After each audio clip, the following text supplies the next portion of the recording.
Hey, everybody. Tonight we're debating whether or not veganism is morally required, and we are starting right now with Vegan Gains' opening statement. Thanks so much for being with us, Vegan Gains. The floor is all yours. Yeah, so I'm not a moral objectivist. I think morals are a relative thing that require a mind. So there's no way for me to say in a mind independent manner that it's required for you to behave in a certain way. But if you do have certain moral values, in particular, the value of human rights, if you believe that humans should have inalienable rights, then by logical extension, you should believe that animals should also have those same human rights, unless you're willing to take away certain human rights. The reason for that is I have yet to see any meaningful distinction between humans and animals where someone can actually demonstrate traits that are unique to animals or traits that are lacking in animals that are not lacking in human beings to where you wouldn't you wouldn't have an issue with taking away rights from humans. So I'm sure a lot of you are familiar with this. It's called Name the Trait. So my challenge to my debate opponent is name a trait that is lacking in animals. That if lacking in human beings, you would be comfortable with taking away rights from human beings. And since we're talking about animal ethics, that would mean you'd be okay with turning human beings into hamburgers. So again, it you may end up biting the bullet and finding certain traits that are lacking in animals, that if lacking in human beings, you're comfortable with taking away rights from human beings, but you are going to have this sort of moral issue where you either have to grant rights to animals, the same rights that humans have, or you are going to have to take away rights from human beings in order to justify meat eating. And I do think that is an unavoidable consequence of justifying meat eating. So that's my You opening statement. you got it. Thank you very much for that opening statement, Vegan Gains. We are going to kick it over to Dr. J. First time here, thrilled to have you. Want to do a couple of quick housekeeping things first. First, folks, if you didn't know, we're only 14 days away from modern day debates. DebateCon 4, our debate conference in Dallas, Texas. Let me know in chat where you are right now. If you're in one of the Texas cities or somewhere else, we are going to kick it over to Dr. J. Thanks for being with us. Dr. J, the floor is all yours. All right, so I want to talk a little bit about whether veganism is morally required, and I have a little presentation here. So the first idea, I just defined veganism. I don't think this is going to be an issue or an argument or whatnot. Sometimes it can be in debates where people can't agree on what you're arguing about. I'm not super sure that is an issue, but the practice of eating only food derived from animals and typically avoiding the use of other animal products. So my understanding of veganism normally does involve not using animal products as well. Is veganism morally required? That's what we're discussing tonight. And so I don't think this is controversial, but most moral or ethical systems sort of start out with the idea that humans have freedom. So, are you allowed to breathe? Well, yeah, of course you're allowed to breathe. Are you allowed to, whatever? Yeah, you're allowed to do it. And then what morals normally do is cause restriction, So, okay, well, you can't murder someone or you can't steal, and they take restriction down a little bit, a little bit, a little bit. So, sort of my default position, I think the default position of most moral theories, and maybe all, I obviously don't know them all in depth, but I think is that you sort of start out with people are free, people can do what they want, and then we restrict those. So I think that most ethical systems start with human freedom and restrict those freedoms. So, how do we understand restricting human freedom? What are the ways in which we restrict human freedom? Well, one of the ways is, moral theory of utilitarianism. And so this is the idea of, max good versus max bad, or there's different versions of utilitarianism that kind of have different ways they do it, but it's a very practical way to try to say, hey, what does the most good in the world, and what limits the most bad. And I realize you can get in tricky situations, the trolley problem and all that or whatnot, but anyway, utilitarianism is a general idea. Then you have deontology, and that's sort of a universal good. Sometimes people might call this Kantianism, and maybe that's a way you do it. Social contract theory, great and everything. It's going to get very complicated, but that's kind of another way to try to set moral norms. And the other is divine command theory, which of course just says you have some sort of deity or text or whatnot in order to sort of say that your way is right or not. So my view, which is I think going to be kind of boring and not super interesting to debate, is I would take the divine command theory, but my moral basis doesn't really matter much because I'm not trying to limit human freedom. I think that we should be free unless we're told we can't be free. And so I'm basically saying do whatever you want unless I have a moral reason to stop you from doing it. And because I'm not in this debate trying to restrict human freedom, I don't have to sort of say why I'm letting you be free. Free is the kind of the default. So if my moral basis is wrong and my divine command theory and where I get my divine commands ends up being silly or dumb or inaccurate, and I assume nobody wants a theist versus atheist or whatever debate tonight, it doesn't really matter because I'm not really trying to restrict human freedom. And secondly, I'm willing to accept another moral theory and assume it's true. So tonight, I don't need to defend my moral theory. I think Vegan Gains is going to have a moral theory. He's going to suggest what it is, and he may very well be right in that moral theory. And then in that moral theory, he should be able to explain to us why he thinks that veganism's wrong, and he may very well be successful in that. I know he's done a number of these debates, and I'm sure he's thought through this well. But what I'm going to suggest is I think it's hard, if not impossible, to have a consistent practical moral theory that does include veganism. And so I am going to try to demonstrate that it is not really possible / practical to have this kind of moral theory that includes veganism.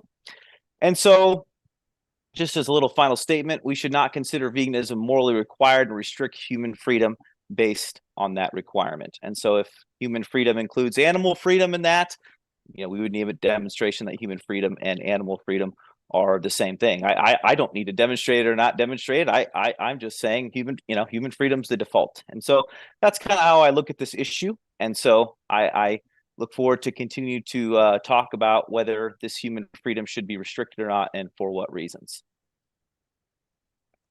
You got it. Thank you very much for that opening, Dr. J. Want to let you know, folks, I just mentioned it. DebateCon 4 is in 2 weeks on Saturday, November 15th, and Sunday, November 16th. As you can see, a sample debate from that conference in Dallas, Texas is at the bottom right of the screen. Couple of things. There's a link in the description box where you can grab tickets for this in-person event. Don't wait. We expect to sell out. So do grab your tickets early. And if you're like, James, I can't make it. I'm not anywhere near Texas. We have a crowdfund that's also linked in the description box. That fundraising thermometer on the right side helps fund the venue costs. You can get things like a signed photo of your favorite speaker, stuff like that. That helps us cover the speaker's costs in terms of flights, etc. So check that link out as well. With that, thank you very much, gentlemen. We're going to jump into the open dialogue. The floor is all yours. All right. Well, the first thing I wanted to point out is you defined veganism wrong. Veganism isn't a diet or an idea that you need to eliminate animal products from your life. Veganism is defined as animals having the same rights as human beings. So just wanted to clear that up. Happy to take that definition. Sure. Secondly, you claimed that you believe in human freedom. Do you believe in human rights? What does it matter whether I believe in human rights or not? I'm not trying to restrict people's freedom. Do you believe in human rights? I mean, you got to prove to me. I'm just well, I want to know your ethical values. So do you believe like I should have a right to rape your mom? So I explained, and I can explain it again, but I think you're trying to convince everybody that your moral theory is right without actually demonstrating you have a moral theory. So I would love to hear yours, but I'm happy to give you mine. Well, So I in my again, in my in my oh, go ahead. Sorry, didn't mean to cut you so off. in my presentation, I said divine command theory, which I'm sure you're aware of, is that, a deity says that this is right or this is wrong. And so in my theory, the deity says that humans are made in the image of God, and therefore, because they're made in the image of God, there's something special and there's something unique to animals. Now, that could be wrong, but I'm not trying to restrict people's freedom. So, and you are. So this is why I would have a distinction between the two.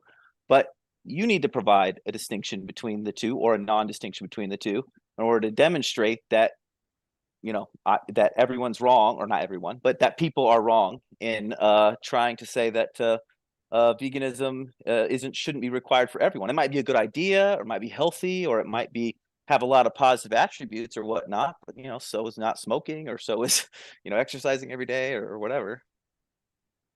Okay, so it sounded, I have two questions for you. It sounded like you sort of named a trait there. You said humans are made in the divine image of God, but animals are not. That's your belief? So divine command theory means you get your morals and ethics from the Bible, and so that's what the Bible says. And or it doesn't have to be the Bible; it could be any religion. So therefore, if you reject the Bible, it's okay. But you seem to not be willing to recognize my premise here, that I'm not trying to restrict people, that you are, and you're somehow trying to use my ethical theory in order to prove your ethical theory right, which is kind of backwards. You have to prove that your ethical theory is right, whether mine's right or not. Uh, okay, well, the only way to really debate morals is to test logical consistency, in my opinion. Like, I don't Yeah, and understand. you're pressing morals Yeah, upon other people, right? You're putting a well, moral you would on be people too, that would you I'm not? not. No, I'm not. So do you not So do you you have not no issue with somebody, so sorry, you have no issue with somebody, say, like murdering an entire village of people? I Like you explained don't this have already. any issue with Divine command theory, but in this particular issue, we're not debating whether it's moral to murder people. We're debating whether veganism is moral, and because we're debating veganism moral, and you're trying to put that moral onto other people and saying they're immoral by not doing it, you're the one that needs to be able to press upon us why that is the case. And you shouldn't have to use my moral theory in order to give your reasons for it. My moral theory is irrelevant to this particular debate. You're the one trying to make us do things. Right. So, like, if I were to tell you that I believe I'm the only person in existence that matters, so I should be able to murder whoever I want, steal from whoever I want, there's no real way to argue against that sort of moral theory unless you try to test somebody's logical consistency, or point to, say, maybe holes in somebody's logic. So you could Mm-hmm. say, well, I get my moral ideas from God. I could just say, okay, that's great. I don't. I want to Okay, so murder great. Well, you or where do you steal get from. them for? Because So you're trying to make us do something. I'm not so like tonight. I'm I'm not trying trying to to, make anybody do right. anything. So I'm trying to understand what some of your ethical values are, so I can actually test your moral framework and demonstrate to you that, in fact, with your own moral values, you should value the lives of animals. Yeah, I agree. That's what you're So trying to do. And I think you have it backwards because you're the one trying to make everyone do something. I'm okay, not. So do my you believe moral logical values don't matter. consistency is important? Of course, but it's logically consistent that you're the one that needs to demonstrate your moral theory is correct, and that it fits the veganism. I'm even willing to accept your moral theory. I'm not even going to argue on whether utilitarianism or Kantianism or whatever's right. I'm willing to accept it, and then we can decide whether it's correct or not. But if you're going to try to say my moral theory is going to somehow prove your moral theory, we've got this backwards. I'm not saying your moral theory proves my moral theory. What I'm saying is Okay, so your why do you keep moral. asking me about my So moral theory? what I'm saying is based on your own beliefs, either you have to accept the idea that animals have value and should have the same rights as human beings, or you believe humans should have fewer rights than they do already. So I Even just if want to you prove understand, that or that's true, even if you prove that's true, which I don't necessarily think you can, but even if you did, it wouldn't demonstrate that you have sound moral reasoning, and you seem to be unwilling to give me your sound moral reasoning. You want to prove your point by asking me questions about my moral theory, which is backwards. Sorry, Even if you make me if you look don't, like a complete wait. fool, You're making a claim. You're making a claim that I don't have sound moral reasoning. I'm Could saying you point out a contradiction in my beliefs? you need to demonstrate. Wait, you just said I don't have sound moral reasoning. Can you point out a contradiction in my beliefs? Fine. I certainly did not ad hominem you intentionally. So what I would like to know is, you think that animals and humans should, and I'm just clarifying, I'm not accusing with these questions, I'm clarifying. So I just want to know the answer. Do you think that animals and humans have the exact same human rights, or whatever, or the exact same rights, or are there tiers, or explain how that works? So I believe humans and animals should have the same rights. And the idea is I believe in human rights. The current human rights code we have right now is quite robust, and for the most part, I agree with it. So I see granting rights to animals as a logical extension of human rights. So I don't see a meaningful difference between humans and animals where it would justify taking away rights from animals and still granting rights to humans. Right. So every can you point out? So you said I don't have sound reasoning. Can you point out a contradiction? I did not quite say you didn't have sound reasoning. I just said we needed to find out whether your reasoning sound or not. So I didn't say you did not have that. So you think that humans and animals have the exact same rights? Well, no, not currently. That's why I'm an activist. You think and I'm fighting for their rights. Yeah, I'm with you. You think they should have the exact same rights? Yeah. So in a situation where, like, the people in Alaska, where they are, like the Inuits or people in northern Alaska or maybe Greenland or Canada, where they might live, cannot live on a plant-based diet because it's snowy there, and they live on fish or whales or seals or whatnot. They are morally deficient. Is that what you're arguing? Yeah, so most of their food is actually imported. You can be vegan in Alaska. I've known people who are. But let's say they couldn't be. Because it doesn't then matter. They'd have to move. Right, then they'd have to move. So you would argue that in all of human history, people have been immoral until very recently? Yes, certainly. And in a situation in which you build a house, and so you destroy animal habitat, and maybe you kill some living things doing it, was that immoral or not? Kind of depends.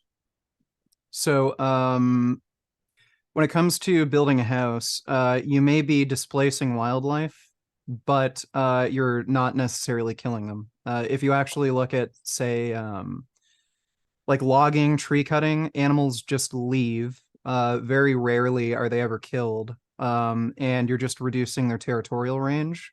That may cause a reduction in actual biodiversity or the amount of animals within a given species. That's not necessarily a bad thing. That also means there's less predators, and that means there's less animals that can be actually killed and murdered. So it's a bit of it's a little nuanced, but I don't see an issue with, say, building a home necessarily anyway. I see, but if you lived in a tree and I came and destroyed that tree and said, just move 10 trees over, would that be a violation of your rights? No, not necessarily. So again, really? we have homeless people who may set up a tent, I don't know, in front of a store. Moving a tent or moving from one tree to another tree is much different than, say, me asking somebody with an established home who has a job in a certain area that has many items of ownership, a family, to up and leave and find a new home. That's a lot more. So we're talking about like a claim to ownership. Animals have much less of a claim of ownership of a tree than, say, a human would, when we have like these complex systems of ownership and much more complex systems of just living, where, you know, we have jobs, we have a society. I see. So if it's really inconvenient for us, then it's not okay. But if it's not too inconvenient for the animals, we can destroy their home. That's not what I said, and Well, that's tell clearly not what's going on. the animal that lives in a tree that we cut the tree down and they have to move. You're saying it's just not that big a deal for them to have to move. That we would never accept that situation for a human, to say it's not that big a deal that you have to move. It's not that hard. Yeah, The so effort in which someone we would have to actually move do that. Yeah, so we do that. Homeless people who set up tents in certain they're not, these areas, people aren't they're homeless. told to move. These animals aren't homeless. They're not on other Well, they people's are. land. They've been living there forever. If they were humans, they would have land rights. So the animals that are on the lands that have been there for hundreds of years, every court in the country would agree that if they had human rights, those would be there. They'd have squatters' right, if nothing else. And if those people were humans, they would not be allowed to have their houses ripped from them and their land taken from them. Yeah, so they don't have a home. The tree They is their may live home. in a tree, but they don't have a home. Again, I'm not really interested in talking about like what constitutes ownership or what constitutes an I'm talking actual about the rights home. of animals. I mean, you're just ripping these But homes out of these animals. I mean, how that is not right. yeah, but what I'm interested in is whether or not you actually value the rights of human beings. And from the sound of it, you seem to be concerned with, say, ripping away a home from an animal. So how do you justify I killing an animal? I take divine command theory, which is how I would justify it. But you're saying that animals and humans have the exact same rights, and it does not sound like you're super So consistent in that. And that's the trouble, because you want to make all of us follow your morals. I don't. I'm not making you, not in this case. So therefore, you have kind of the onus is on you to demonstrate that animals and humans have the same rights. And it does not sound to me like in the case of where people live, they do have the same rights. Do you only care if it's about life or death? so you just said you justify eating meat with divine command theory. So like God says it's okay to eat meat. That's basically why you think it's okay. Yes, and even if I were wrong, it wouldn't matter because I'm not pressing morals upon other people like you are. And well, you certainly are. I'm You not. said you believe in the I'm freedom. Bible. Do you Freedom. not? So should I have the freedom to kill you or kill your family or This is like like steal a from you? So you my, don't believe in freedom. So you believe freedom should be restricted. freedom You is believe in freedom is the restricted default. freedoms. I've already said that. You're starting to restrict your freedom in veganism, which is what we're debating tonight. And so I'm trying to Right. discuss So it. you believe in restricting freedoms. You wouldn't be in favor of, say Hamas going over to Israel and, murdering innocent people. So I think that every moral theory starts with maximum freedom and then restricts. I totally agree Sure. with that, and mine does that as well, and so does yours. And where your and I's differ is you want to restrict one more thing than I do, and we're trying to decide tonight if that one extra restriction that you have that I don't have is legitimate. Right. Okay. So it sounds to me that you've already stated that humans are unique to animals in the way that we're made in the image of God, correct? Yes, that would be the divine command theory deal there. Yep. Okay. And that's why you're not okay with, say, turning human beings into hamburgers, but you're okay with turning cows into hamburgers. So if you're trying to just sort of use like super emotionally charged language to try to get me to say something provocative, you can. But I think we all know what I mean by divine command theory, and that God says that humans are unique compared to animals. And I'm not sure why you need to go into it anymore. You're not really bolstering your point on why we need to be vegans, because you could make me look as silly as you want. I could be be made to look like a fool. I could have picked a religion that no one believes in and is ridiculous, the Dr. J religion, and you could prove me it's wrong, but it still wouldn't demonstrate that we should be vegans. Right. Okay. So you're again, I'm just asking you, it's a yes or no question. So humans should have these sorts of rights, the right to, not be killed on the basis of being a unique divine creation from God or being made in the image of God. Mm-hmm. You would agree to that? Mm-hmm.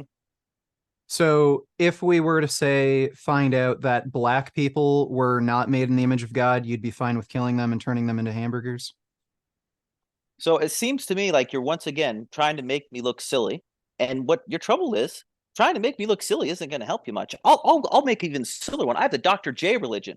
And the only thing that in my Dr. J religion is true is that veganism is wrong. And you can ask me 100 questions about my Dr. J religion. I'm going to look foolish. But it still doesn't mean the rest of us should be vegans, because you're trying to get us to restrict human freedom.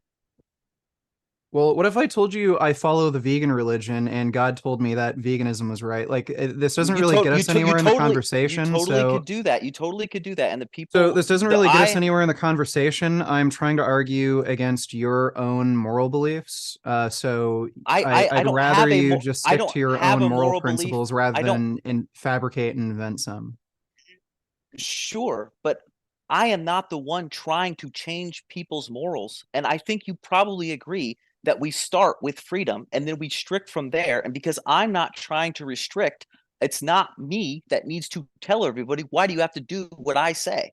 Because if you whether you do what I say in this particular situation doesn't matter, your behavior is not going to change. You're trying to say everybody's a bad person. I'm not. You're trying, not everyone. You're trying to say, do you believe we should be logically consistent? Bad persons. Yes.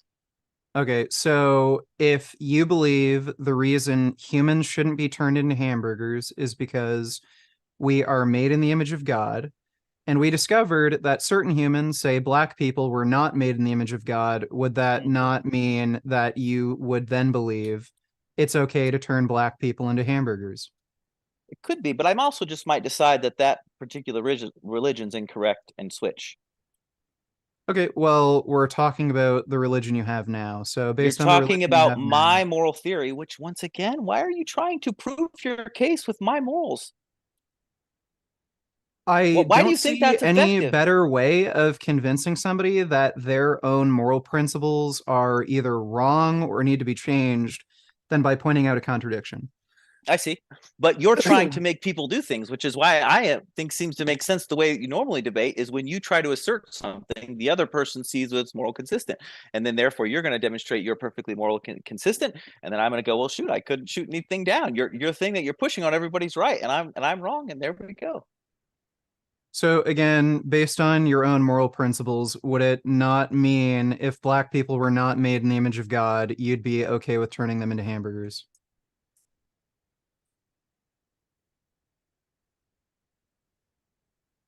I think I would change religions. If you found out that black people were not made in the image of God. Mm-hmm.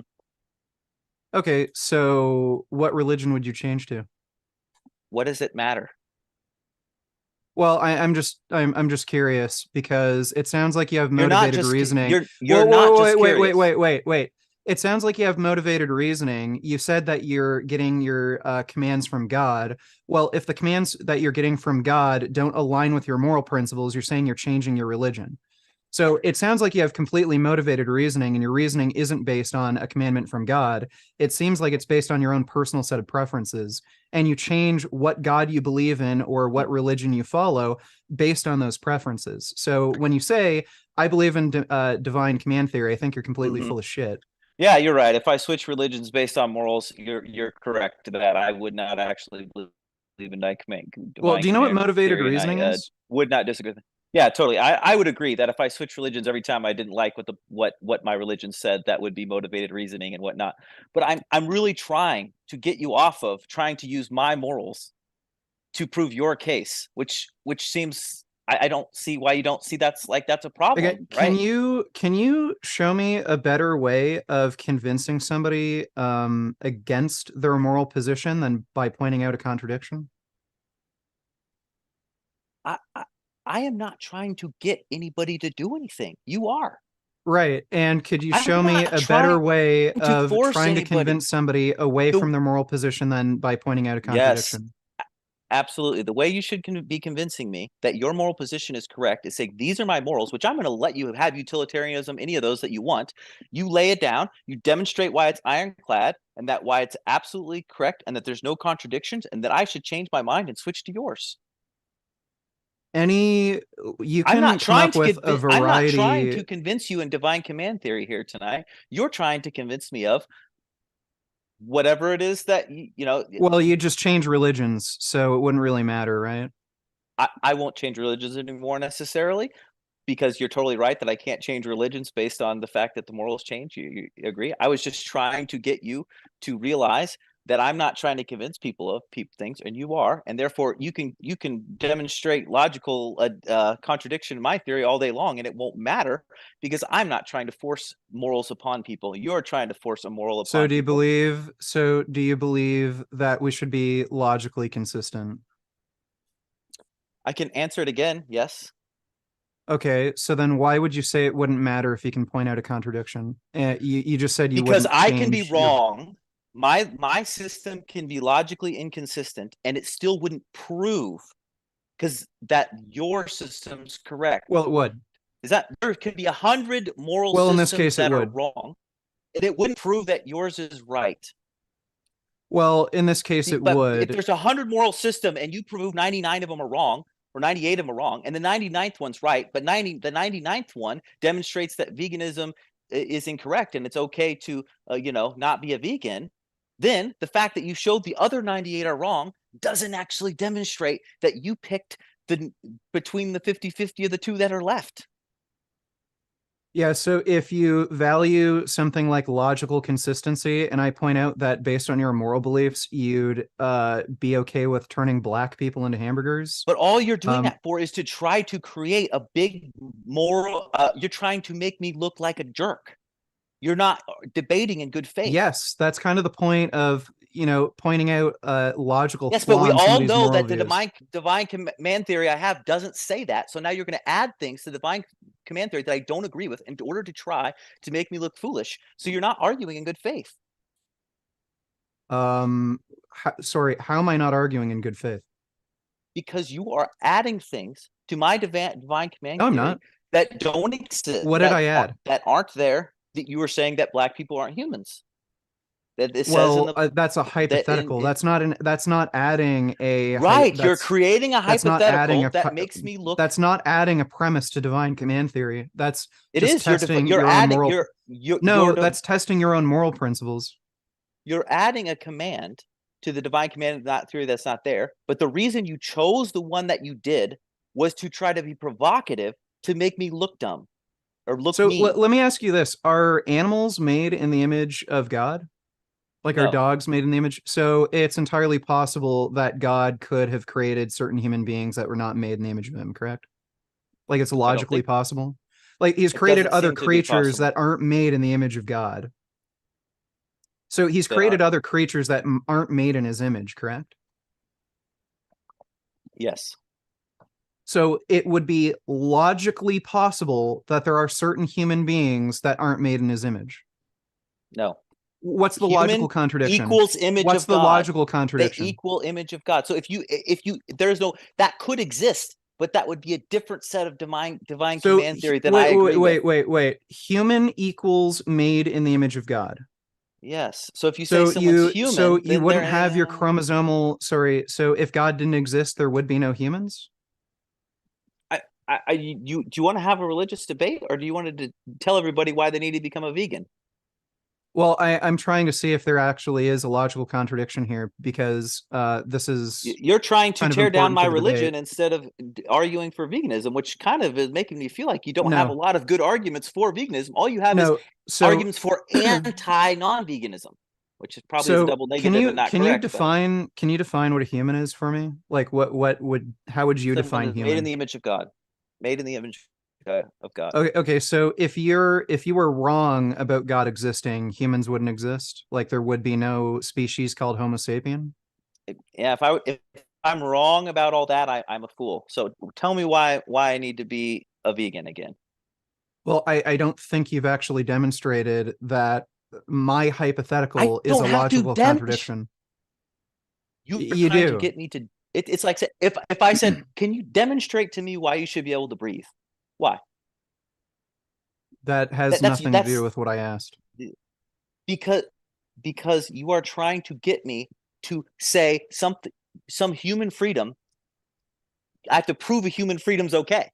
Yet in every other part of your moral code, you start with moral freedom as the basis, and then you restrict. But in this particular situation, you seem to want to start with the idea that veganism's correct, and then go from there, and that's backwards. You start with freedom and then you restrict, and you would do that in every other aspect of your life. I do that too. Maybe, you know? I Okay. do that exact same thing too. So I start with the idea of freedom, and then I consider that there are certain actions that somebody can commit that restricts other freedoms. So in the Right. interest of freedom, you may want to restrict certain freedoms.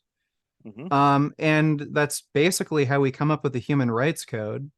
And from there, I determined that animals should also be, included in the Human Rights Code. But Right. Go ahead. But Sorry.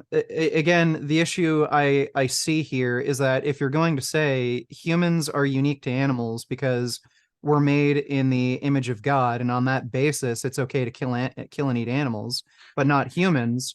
If you were to come across humans that were not made in the image of God, you would therefore logically have to be okay with killing and eating humans. Or you would have to admit that animals should also have human rights. You have those two options.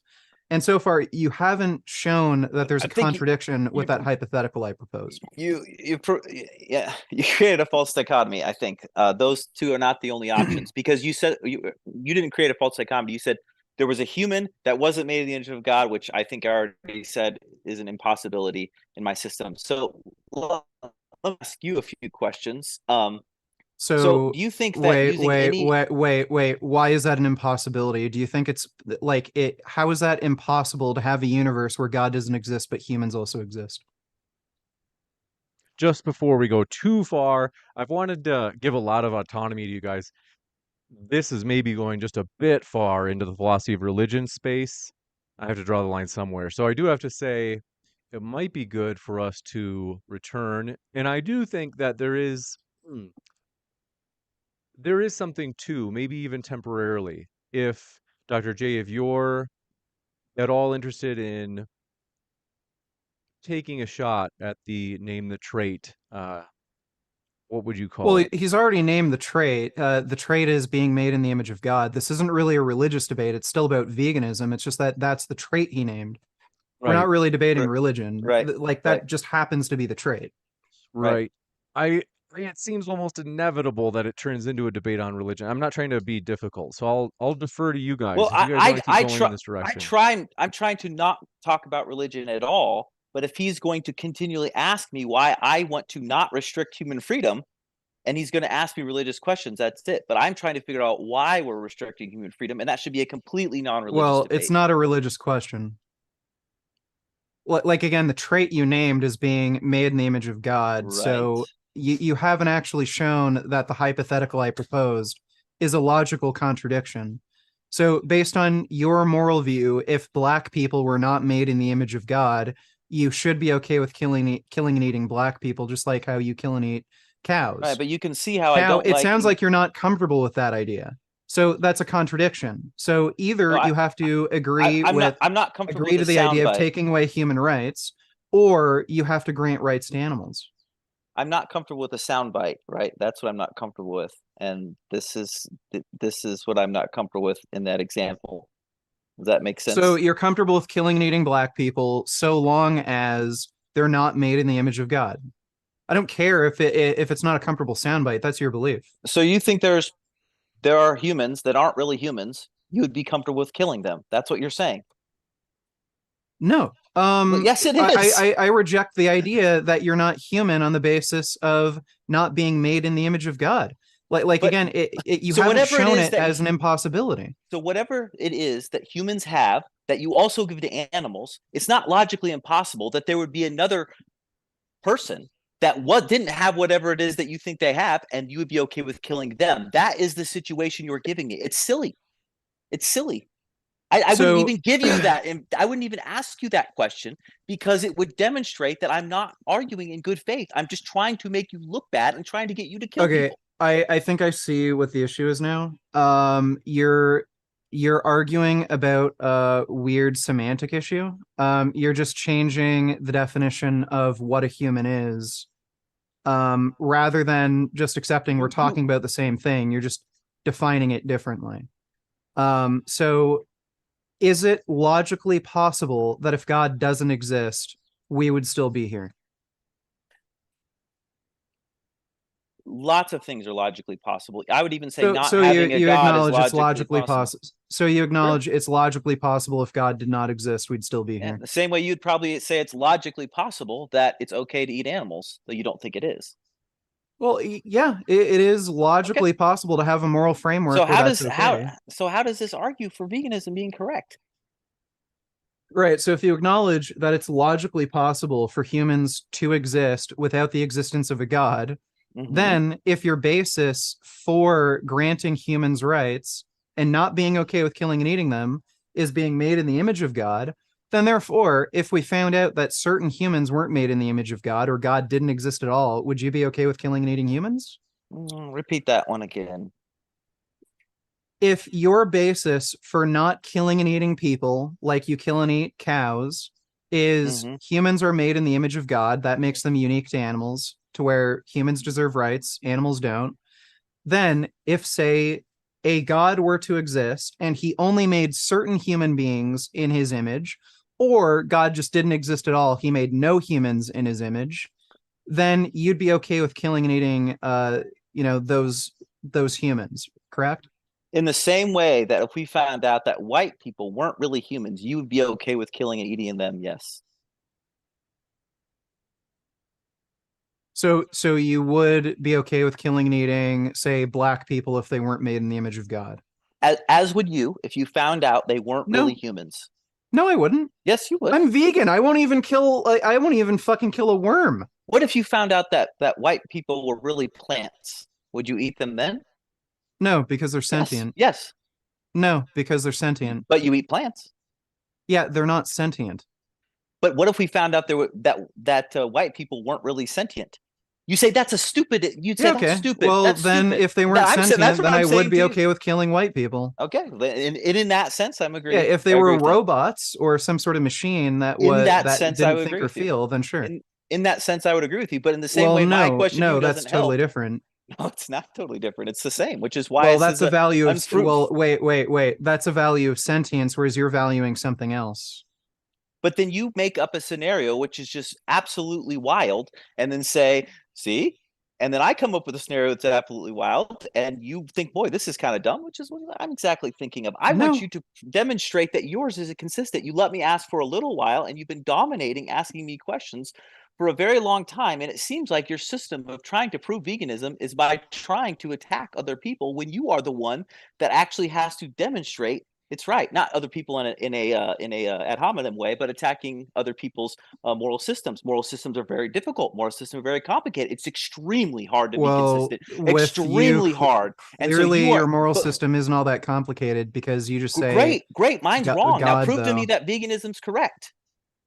Right. So, I've well, already granted that mine's again, wrong. again, Now, what I now prove to me stated. that veganism So, is correct. wait. What I stated at the beginning of the debate is there's no way for you to justify meat eating without taking away human rights, and I just demonstrated that.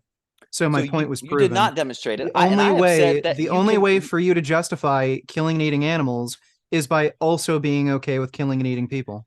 You have said that humans and animals have the same rights, but you will not give the same rights to animals that humans have. Therefore, you're inconsistent. But and the problem is, if you're inconsistent compared to mine, Wait, is what's that the inconsistency? you will not give animals the same rights as humans. Yes, I do. No, you don't, because if you take their house, even if it's their house only because of squatters' rights, you would be okay with it, and that's not granting the same Yeah, no.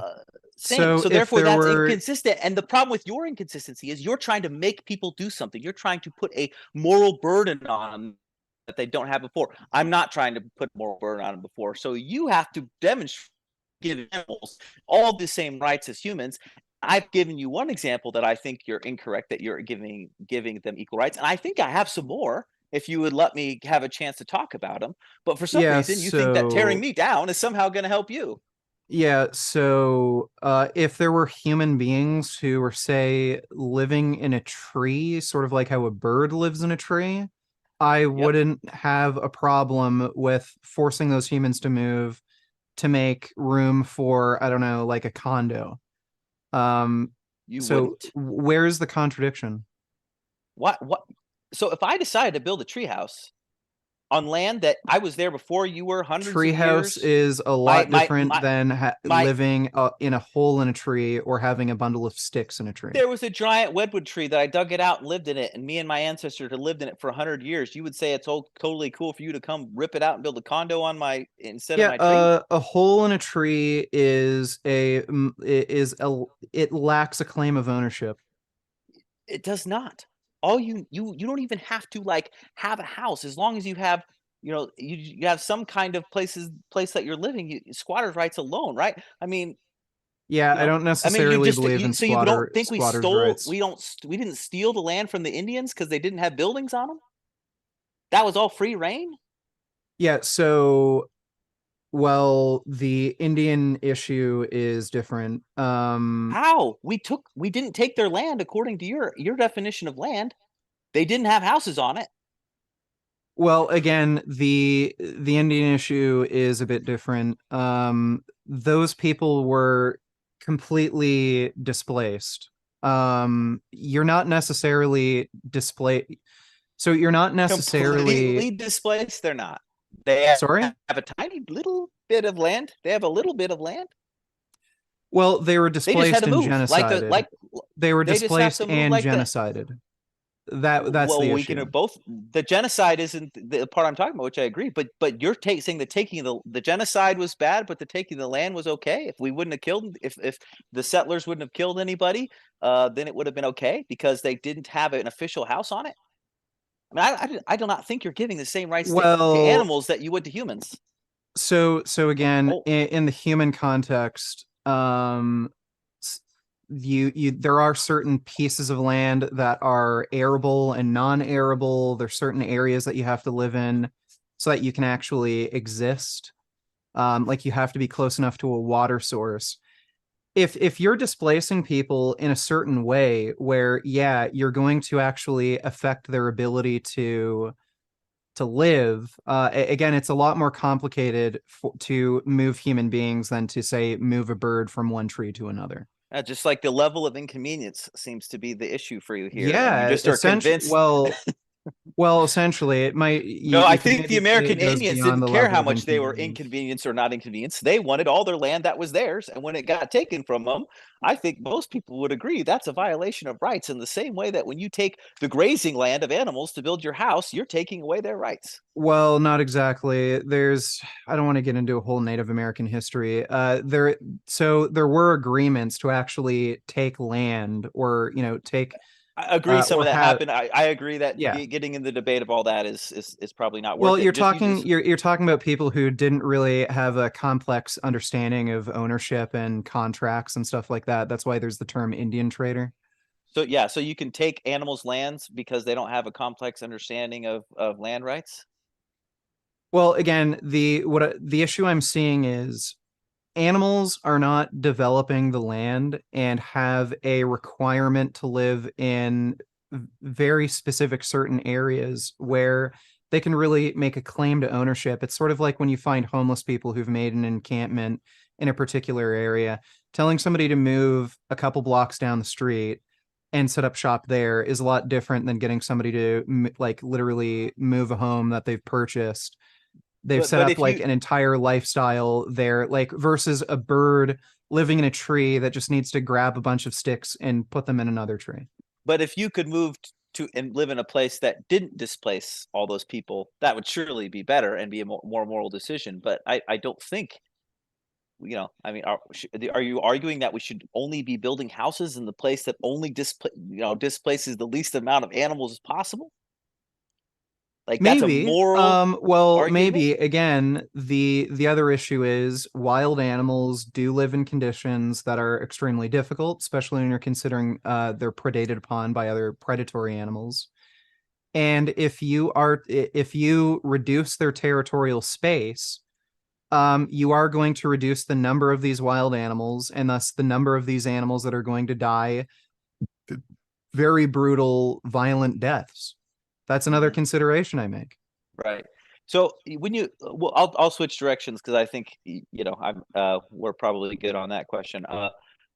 You are okay with owning a cat if they I should just ask. I don't want to put words in my mouth. Are you okay with owning a pet, depending on the conditions? Yeah, so if they're rescued and you're feeding them a vegan diet, then I don't see any issue with it. Okay. The number one cause of bird deaths is by domesticated cats. So they are a Yeah, predator. don't let them outside. So it's immoral to let your cat outside. That's correct. Okay. I have a cat. I only let him outside when he's on a leash. I do walk him and stuff. Mm-hmm. Mm-hmm. And I feed him a vegan diet. Right. And so when you see a cat outside, you're saying, boy, whoever let that cat outside is immoral. Oh yeah, absolutely. Not only is it not in the best interest of other wild animals like birds, it's not even in the best interest of the cat. Cats get killed and eaten by coyotes. They get run over by cars. They can collect diseases, fleas, mites. So I don't see, unless you have like something like a catio, where you have an enclosed outdoor space where other wild animals can't get to them and the cat is safe. I don't see any ethical way of just letting a cat free roam outside. Mm-hmm. So what about in situations like poor situations where they have a cat, or they have a situation where it's either the human lives or the animal lives?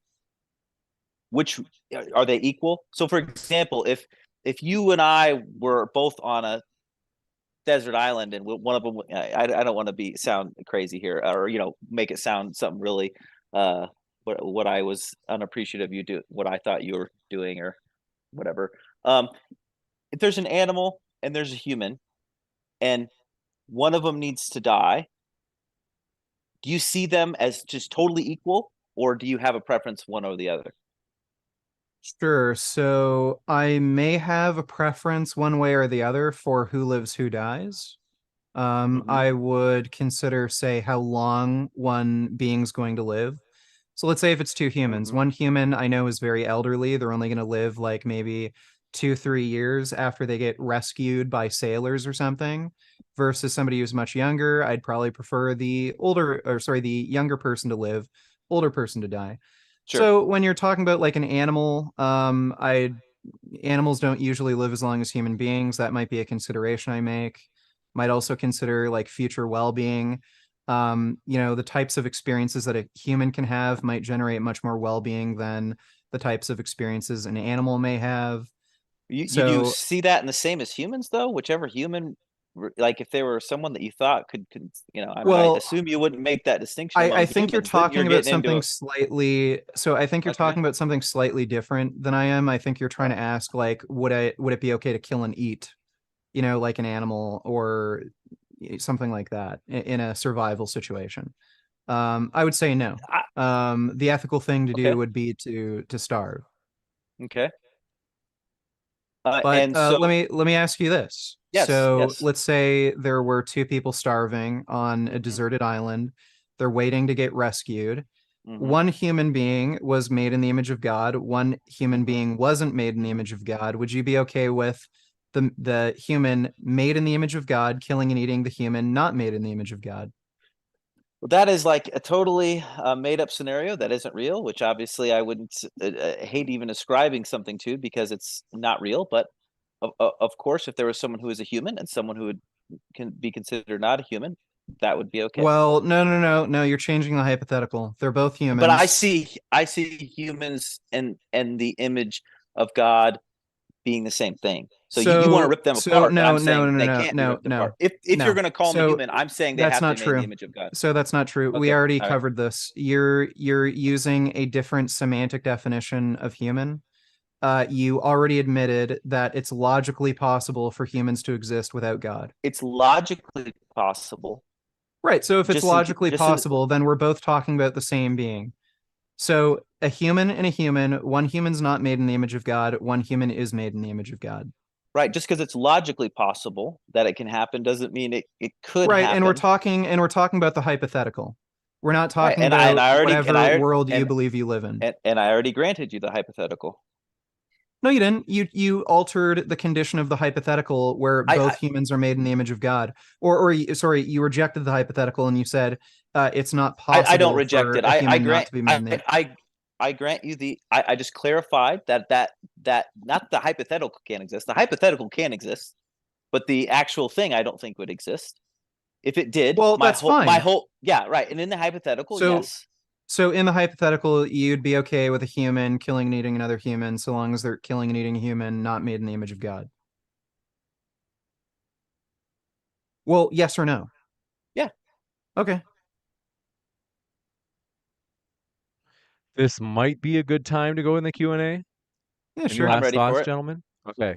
Want to say, Sure. folks, thanks so much for all of your questions. We're going to try to move through these as fast as possible. And want to give you a reminder, Modern Day Debates, DebateCon, Dallas, Texas. Folks, if you are in Dallas, Texas, and you're listening right now, I hope your ears perk up because this conference is going to be in person. It's going to be huge, and it's going to be in 2 weeks. It's going to be right next to DFW. You don't want to miss it. Tickets are linked in the description box, and there's a crowdfund linked in the description box that helps us cover costs such as the venue, and you can order cool perks. So, for example, like a signed photo or emblem page from all the speakers for the day. Check them out. That helps us with those costs. And last but not least, our guests are linked in the description box. Do check out our guest links. Right now, Dr. J, I don't think you have a link right now, but maybe in the future. Probably not. I do a podcast, but it's on a very real wildly unrelated, so I don't know if it would be helpful or not. You got it. But check out Vegan Gains down below. Manga Fan Dan says, Lord Krishna says in the Bhagavad Gita that meat eating is of the, let me know if I pronounce this right, of the guna, Guna, called ignorance. Is Vedic scripture a legitimate source to draw morality from? Not sure who this for. I think it's Some more for people, Jay. yeah, some people So think it is maybe, and some people don't. I assume people don't agree on that. well, Not the sure. issue I see is if you're going to say morals come from like a divine commandment from God, well, people believe in different gods. So what It God do you becomes take? it becomes a religious debate at that point. Correct. So you would just argue that their religion is wrong for X reason? Right. In the same way, Okay. someone might say all religions are wrong for X reason. Yeah. So that isn't something I believe in. I base my moral beliefs based off the idea of human rights, and I work out from there to see if other conscious creatures should also be included in the umbrella of human rights.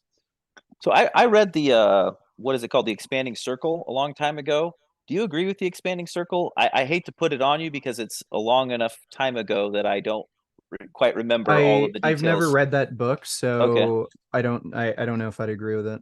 Okay. You got it. This one from BAA. Thanks for your question. Says, where do you, both of you draw the line between pet food and food? And why? I would protect my dog with my life, but I eat chicken. Let's go back to the I pet food. think yeah, so I think he's saying you need to feed your pet meat, so but they would protect their dog and they feel kind of hypocritical for feeding their dog meat, but these animals aren't much different from their dog. All my animals are fed on a vegan diet. We rescued them all from once they were like really little puppies, very young. They've been on a vegan diet their whole lives, and as you can see, they're all healthy. Even my cat. I got my cat when he was about 6 to 8 weeks old.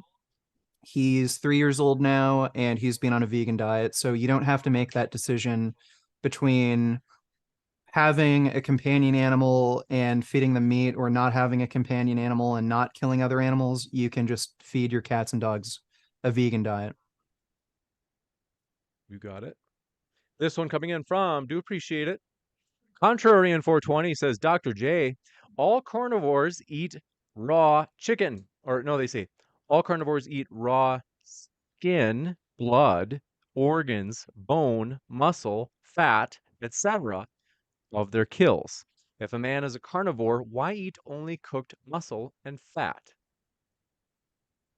I I didn't say, did I say that was required, or they're arguing that that's what's required in the Bible, or I think there may um be the only thing I was thinking was that they're meaning that it was maybe arbitrary, like that it's wasteful if you're just going to eat the muscle and the fat. Even that maybe it's like think they're making a claim that it's not natural for us to eat meat, Thank you. something That's like even, that. I think you're right. It's more that about that, if it's a lion eating something that it eats everything that it can. And when Yeah, I don't. humans do it though, it's just this I think they were maybe alluding to this potentially capricious, just we just eat the meat and the fat. Yeah, I don't think that's a good argument against meat eating because cooking is just a unique practice to human beings. We also cook a lot of fruits and vegetables too. So, um, yeah, I don't think eating meat is good for you. I don't think we really evolved to eat meat in particular. So you could maybe make those arguments from a health basis, but just the fact that we cook or have certain preferences when it comes to eating meat, I don't think that's a good argument against meat eating. It would have to either be from an ethical standpoint or from a health standpoint that you should argue against it. Yeah, I think Vegan Gains has the, but I obviously don't quite agree, but I think he's barked up the exact right tree. Whether probably shouldn't use the word expanding circle because that is a book and neither one of us can quite remember all that's in it. But the idea of I think he's provided the best argument he can give, and some of the other ones I have not found convincing. Uh, it's healthier. It could be even if you're 100% right. It's healthier than every other type. You know, um, we don't have moral claims that you have to be healthy, and if you're not doing the most healthy thing for yourself or whatever, you're an immoral person. I don't think Vegan Gains. Obviously didn't make that argument tonight, so I assume he doesn't feel that's the strongest one. Gotcha. This one coming in from Siggy Sigwald says, did he just describe eminent domain? It's earlier in the debate. I can't remember what Yeah, would match. that I think they're talking about the land rights argument. Eminent domain, I think, is some of the arguments for when people are on a place for a long time. It's called eminent domain. Gotcha. This one from Utahf Q says, to Vegan Gains, do you support hunting of feral hogs? They say these hogs are going around destroying ecosystems in the US, endangering numerous native species. So feral hogs are coming from the pig industry. So if you're against feral hogs and having them, destroy natural native wildlife, then you should be against the pork industry. That's where all these feral hogs are coming from. They're just escaped pigs coming from these different farms, and then they're going to become wild. You could kill as many feral hogs as you want. You're never going to get rid of them because you haven't gotten rid of the source of them, which is the pork industry. But given that we are dealing with that problem now, I am in favor of killing feral hogs. They are omnivorous, so they'll eat both plants and animals. So to prevent rights violations, I would be in favor of killing them. You got it? This one coming in from Mad, though, says, Vegan Gains, how do you feel about consuming crops such as coffee that that, unlike food crops, are not necessary for human survival? These lead to needless crop death. Yeah, so the crop deaths argument is pretty poor, especially with coffee beans. I don't think there's any associated deaths with coffee beans. I'd have to see the data, but even with things like corn, the amount of animal deaths that it can be attributed to is virtually zero. It's surprisingly low. And with something like coffee beans that are picked by hand, I would imagine it's practically zero. And coffee beans, they basically produce their own pesticide. Insects don't like coffee beans. You got it? This one coming in from, folks, I always forget to say this, but I want to say, folks, if it's your first time here at Modern Day Debate, I'm your host, James. Modern Day Debate is a neutral debate platform. We hope you feel welcome no matter what walk of life you're from. For real, folks, whether you be vegans, not vegans, we hope you feel welcome. And we also hope that you give a sincere listen to the other side. So maybe rather than heckle, and like this is only 1% of people out there, but it is the internet. Rather than heckle or, mock, we do really hope that you give the other side a genuine listen to really try to understand it. This one from Siggy Sigwald says the religious approach is weak, especially coming from the monotheistic three. They say humans were created in God's image and everything on nature is there for us humans to use as we see fit. I'll give you a chance to respond, Dr. J. I think it's intended for you. Yeah, I mean, saying everything's used for humans to see fit, and then stewardships is tied in there, and so I, if you don't believe in a monotheistic God, it's an absolutely horrible argument. Obviously, I don't. I assume that's what they're suggesting. I wouldn't disagree. If you would reject any kind of deity, then it's a bad argument. Um, This one Yeah, from I have something to say to that. I don't sure. think there's any monotheistic religion that says the earth is for ours to use as we see fit. No, I don't believe in I don't think there's any monotheistic religion that says it's okay to like create these massive factory farms where we destroy, natural native habitats, and just torture and murder animals en masse, giving them horrible lives before they die. Usually when it's mentioned in, like, say, Christianity, that you have dominion over animals, to me it suggests that dominion should be used in a way that you should take care of animals. Like Jesus was a shepherd. He cared for animals. He didn't. I can't see Jesus working in a factory farm, or mowing down just thousands of acres of forest so that he can make grass grazing cattle and then just torture and kill them all and turn them into hamburgers so that he can sell them at Burger King. Doesn't seem something that Christianity supports. So I don't know of any monotheistic religion that says you can do whatever you want to animals and nature willy-nilly. Yeah, I tend to agree with that. I brought up the idea of stewardship, and so anything willy-nilly. As a matter of fact, it would have been a significantly tougher debate for me to argue factory farming is a good idea, right? So, vegan gains says the more difficult thing, and he doesn't have to just argue that factory farming's bad, which he might be able to do that even more effectively than he argued tonight. But he has to argue that argue for all of veganism. But factory farming, I would say, is like a subset of the non-vegan idea that is significantly harder to defend in and of itself than just talking about veganism as a whole. You got it. This one coming in from appreciate your question. They say we're all free to do whatever it is that we're capable of. We restrict those liberties to be able to coexist in a more fair way. I don't have a natural right to live. Nothing does.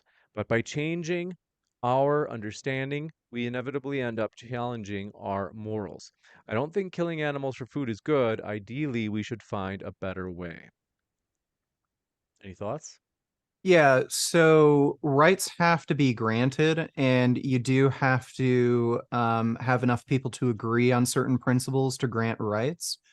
But I see that as a good thing. Just because there's no way to protect certain people or certain animals, just based on your own moral views, that doesn't mean we shouldn't move towards a world where we do have governments and systems to protect the rights of individuals, including humans and animals. You got it. Dr. J, any thoughts? I agree that probably not. It was a long statement. I think vegan gains did fine. Ziggy Siegwald also says that statistic about cats basically driving like 30 species of small mammals and birds to extinction in the UK is mainly talking about domestic cats abandoned in the wild. So I think they mean like not when Um, people keep them as pets. Yeah, I'm not so sure about that. I'm pretty sure it's domesticated cats that are allowed to free roam, because I've seen some of the research. Cats can actually roam an incredibly long territorial distance, domesticated cats. They can travel something like 60 kilometers in a single day, around like a square area. So it's probably a combination of domestic and feral cats that are causing the species extinction. Gotcha. Ozzy Talks says, Vegan Gains, why are you okay with enslaving sentient beings on a leash? Name the trait. Why, I think they're saying like if it's not okay to put humans on a leash and treat them as a pet, why is it okay with animals? And they say, Yeah, does that so include humans or just cats? so if there were human beings that had the same cognitive capability as, say, a cat or a dog, I would be in favor of the same treatment of those human beings. If it's in the like a very mentally incapable human's best interest to put them on a leash so that they don't run into traffic, or don't eat something that could make them really sick, then I'd be in favor of putting humans on a leash. So I don't see a contradiction. Parents You put their kids on Yeah. leashes, right? Yeah. I'm not on their neck, obviously, Oh, but they there's do my put, vegan cat. yeah, put their kids on leashes in a way. I mean, I wouldn't see that as an inherent problem necessarily. got it. Joshua Wooden, thanks for your super chat. I didn't see a question attached, but let me know in the live chat. Tag me with that modern day debate if you meant to. Brackens. Paul, thank you. Says, why would you rather kill a kitten or an 80-year-old man? I think this is for you, vegan I'd Ben. rather kill the 80-year-old man. Probably, I really like kittens. And the 80-year-old man probably eats steak. So You got it. This one from LJ says, there is nothing that will compare to biting into a fresh, warm lamb chop. And they say, serious question to both, though. What is your number one proof we live on a globe? Okay, no, we're not doing that. Mo, I'm sorry, LJ, but we're just. Mo says, Dr. J, if you think a dog owner is morally wrong for abusing their pet, uh, but you will eat a cow or a pig, do you accept you are simply morally inconsistent? Choose one.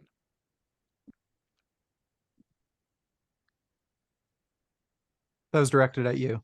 So it's okay to eat a cow, or it's okay to eat a cow but not torture your dog. I think Well, it I was think they're asking if like they're presuming you're not okay with killing and eating dogs. So why would you not be okay with killing and eating dogs, but Oh, you are okay with killing and eating cows? I don't know that I would make a distinction that dogs are more special than cows. We obviously get more of an emotional attachment to certain kinds of animals, but people get emotional attachments to their cars, and obviously we don't think attach any morality to that necessarily. okay. So if a person abuses their pet, like they hit their dog, they kick the dog or Right. Yeah, whatsoever. yeah. So if you abuse a cow, if you think it's wrong to abuse a dog, can you abuse a cow? And the answer would be no. You cannot do both of those, which is why I probably wouldn't have taken a debate on factory farming. You wouldn't consider, say, slicing an animal's throat open to be inherently abusive? Like that's how they're killed. So beating a dog is not what the question was. He said Yeah, but beating a like dog, not I consider murder to be inherently abusive since I haven't seen a right. And friendly way of committing murder. if killing a dog were murder, which I know you think it is because you think that humans and dogs have the exact same rights, I don't think that they do. So therefore, it's not Well, we're murder. still, whether we call it murder or killing, we're talking about the same thing. I haven't found a friendly way of committing murder or killing. Well, murder and So killing are like, not the how same is it thing. If someone not? comes into your house and you shoot them, you're not going to say you're a murderer. You killed them, Well, and right, and a cow isn't it's breaking into your home, so like we're talking about the same thing. yeah. So How if a cow were a person, then it would be bad. And if they're not a person, it doesn't mean it's not necessarily bad. So right, you made but the if right somebody kind of were argument, but you to have to demonstrate that the but if human. somebody were to like shoot their dog in the head, you wouldn't consider that abusive? I would not consider shooting a cow or a dog in the head as any different. Right, but you wouldn't consider it abusive. I would. Yep. So you would not consider it to be abuse to shoot a dog in the head and shoot a cow in the head? No, because No. I don't see animals and humans as having the same rights.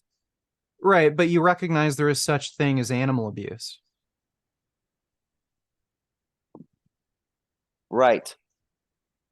Yeah, so how is that not abusive? Like you're committing basically the ultimate harm. They can never in the future experience any In the same well-being. way we're allowed to have different rules in how we treat people, but we don't have to necessarily do everything we can to keep them alive. I mean, if you're in the hospital, there's no requirement that if you can't afford your treatment, we let you die peacefully, and we Well, don't find that I'd see immoral. that immoral too. I believe in like socialized healthcare, but I do too, but it doesn't mean that if something costs $800 million to perform the treatment that would keep you alive a week longer, it doesn't mean you're going to get it even in a socialized healthcare system.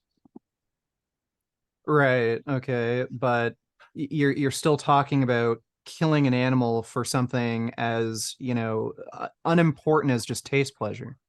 Like, how is that not abusive? Like, just because you could turn your dog into hamburgers, you think that isn't abusive?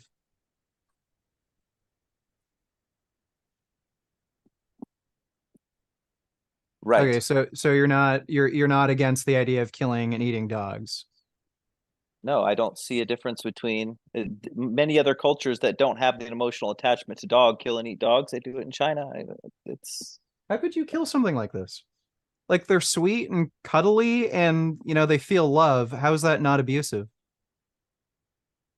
And other animals can be just as sweet and kind and cuddly as dogs. birds are sweet and cuddly, and we take their homes from them on a daily basis, and we don't mind.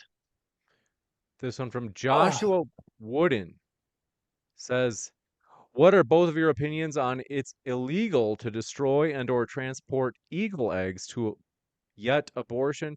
I mean, you know what I mean, is legal and very encouraged. They're saying, do you think that there's, where do you guys stand on this? Are you consistent? Well, eagles are predatory animals, so I'm in favor of culling predatory animals because they kill and eat herbivorous animals. So I would rather live in a world where eagles don't exist. Gotcha. and then you're against abortion then as well? No, not as long as the fetus is not sentient. Oh, Give you when Dr. does it J a become? chance to Oh, respond. sorry. Maybe you should have asked that in the debate if I really wanted to know all those answers.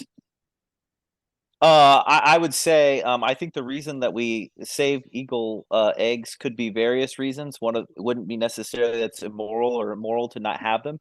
It's just maybe we'll find out the saliva of eagles is the key to curing cancer someday. So getting rid of biodiversity is probably just a poor idea. It doesn't have to necessarily be a moral good or a moral evil. It can just be something that people think is a good idea. Whether it is or not, I guess we could all argue about. You got it. Con the Stoner Lynn says, how can you say don't eat meat to prevent animals from being killed, but not say don't buy computers to prevent kids from being enslaved? Okay, I don't think computers are enslaving children, at least not yet. So, yeah, I don't see If, the. if if they have batteries, they have cobalt in them. Might be where they're going at that. And most, they're Oh, I see. Right. So there is actually an organization that most major manufacturers use that prevent things like slave labor in cobalt mines. So there is an international interest to prevent things like child exploitation in these mines. So yeah, if we could have a world where children aren't enslaved to, produce cobalt, then I'm all in favor of it. He should have maybe mentioned lithium batteries, but that may not be what he meant, but that was my best shot at it. yeah. So I'm against And child slavery, and and, there should be ways to eliminate child slavery from any industry. and I didn't argue this line because even if Vegan Gains, we found out that he actually ate meat every day, it wouldn't actually make him wrong about vegan being right or not. Does that make sense? Like his consistency on whether he follows his moral code doesn't make his moral code wrong or not. So I was just trying to figure out whether there was moral, whether he did it or not, or but whether his arguments were consistent and actually thinking you should treat animals the same as humans. But trying to find some sort of moral deficiency in the person you're arguing with me, to me, does not make the moral system incorrect. And I'm not even sure it's very nice to try to pick on someone and say, well, you're immoral, or you're a bad person, or whatever. I'm not sure that's the directions these debates should go.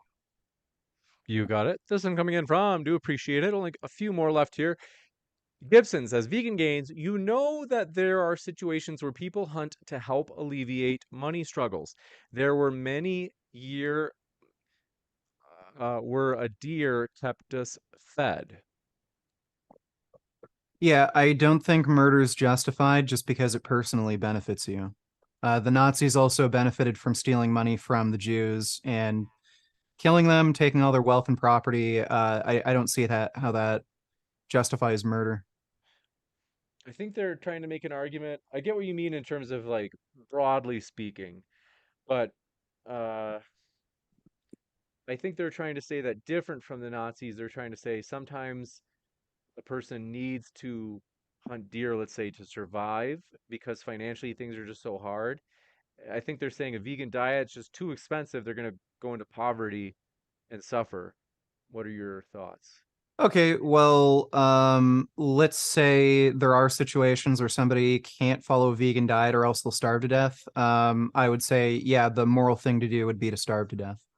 I don't see a meaningful distinction between humans and animals, so I'd ask them to name the trait that's lacking in animals that if lacking in a human being, they'd be okay with killing and eating human beings, so that they could say survive or be financially well off. You got it. This one from Daft Mantis says, Dr. J, if two people share an identical moral standing aside from veganism, i.e., let's say both people are as good as each other, is the vegan person morally superior, inferior, or neutral relative to the other?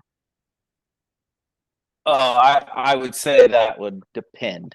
Meaning, like, there could be situations, depending on veganism practice, that they were more moral, maybe even immoral. That will have to make me really hard to think about it. For example, if the person that were vegan were the fact that they were vegan was, saving the lives of other people or something like that, then that person would be Well, all else being possibly equal. moral.